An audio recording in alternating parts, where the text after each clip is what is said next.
Hi guys, আজ আমি প্রথম ব্লগ বানাচ্ছি, জানি না কীরকম হবে, সবাই প্লিজ বলবেন। আর আজ আমরা এসেছি ইজাবেল কালীবাড়িতে পুজো দিতে, কালী মন্দিরে। আর ঠাকুরমশাই পুজো দিচ্ছিলেন, এখন পুজো শেষ হয়ে গিয়েছে।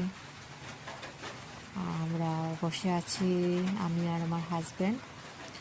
ওর মানসা ছিল কবুতর দুটো, জুড়ো কবুতর দুটো ঠাকুর বাড়িতে দেওয়ার, তাই আমরা আজ এসেছি দুজন। এখানে আসতে গেলে উপোস,